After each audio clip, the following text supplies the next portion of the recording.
కావలి rural మండలం గౌరవరం గ్రామంలో వెలసి ఉన్న శ్రీ పార్వతీ సమేత పంచభూతేశ్వర స్వామి దేవాలయంలో మహాశివరాత్రి పర్వదినాన్ని పురస్కరించుకుని తెల్లవారుజాము నుంచి వందలాది భక్తులతో స్వామివారికి పంచామృతాలతో అభిషేకాలు నిర్వహించారు. ఆలయ అర్చకులు తెలకేపల్లి శేషయ్య మాట్లాడుతూ సుమారు 800 సంవత్సరాల క్రితం చోళరాజులు స్వామివారిని ఇక్కడ ప్రతిష్ఠించారన్నారు. మహావైభవంగా స్వామివారికి అభిషేకాలు జరిగాయన్నారు.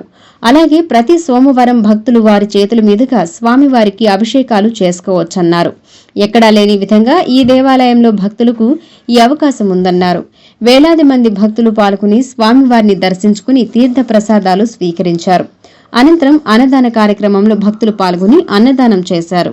ఈరోజు మహాశివరాత్రి సందర్భంగా నెల్లూరు జిల్లా కావలి మండలం గౌరవరం గ్రామంలో వెలసి ఉన్న శ్రీ పంచభూతేశ్వర స్వామి దేవస్థానంలో ఉదయం 5 గంటల నుంచి మహావైభవంగా పంచామృతాలతోటి అభిషేక కార్యక్రమాలు అనేది కొన్ని వందల మంది వచ్చి ఇప్పటిదాకా అభిషేకం చేయడం జరిగింది.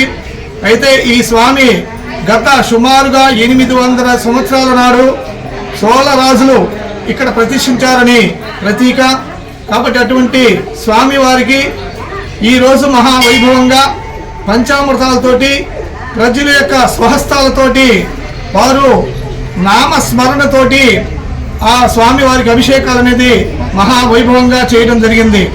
అయితే ఈ స్వామివారికి ప్రతి సోమవారం కూడా అదేవిధంగా వారి యొక్క స్వహస్తాలతోటి ఇక్కడ అభిషేకం చేయటం అనేది ఒక ప్రాముఖ్యత. ఎందుకంటే దేశంలో ఎక్కడా కూడా స్వామివారిని తాకి అభిషేకం చేసే భాగ్యం అనేది లేదు.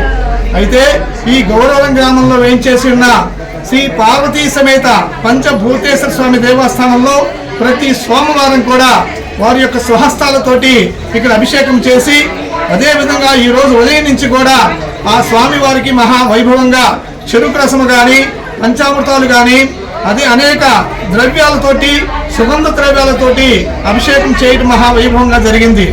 అదేవిధంగా మరి కొద్దిసేపటిలో ఇక్కడ అన్నదాన కార్యక్రమం జరుగుతుంది.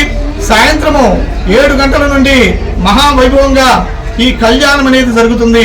అదేవిధంగా తర్వాత 10 గంటలకు పల్లకీ సేవ కార్యక్రమము, తర్వాత భరతనాట్యము, అదేవిధంగా లింగోద్భవం టైంలో అంటే 12 గంటలకు స్వామివారికి అన్నాభిషేక కార్యక్రమాలు అనేవి ఇవన్నీ కూడా ఎక్కడి జరగని రీతిలో మహావైభవంగా ఈ మందిరంలో చేయటం అనేది ఈ ఊరి యొక్క అదృష్టం. ఒక విధంగా చెప్పాలంటే ఈ గ్రామం అంతా కూడా పాడి పంటలతోటి అదేవిధంగా చుట్టుపక్కల ఉన్న గ్రామాలన్నీ కూడా పాడి పంటలతోటి సుభిక్షంగా ఉండాలని అనేక గ్రామాల నుంచి ఒక గౌరవమే గ్రామమే కాకుండా ఈ నెల్లూరు జిల్లాలో ఉన్న అనేక గ్రామాల నుంచి ఇక్కడికి విచ్చేసి ఈ రోజు మహాశివరాత్రి వైభవాన్ని స్వామి యొక్క దర్శనం చేసుకుని ఆ స్వామి యొక్క భోగభాగ్యాలన్నీ కూడా పొందాలని ప్రతి ఒక్కరు కూడా ఈరోజు స్వామి వారికి అభిషేకం చేయడం జరిగింది.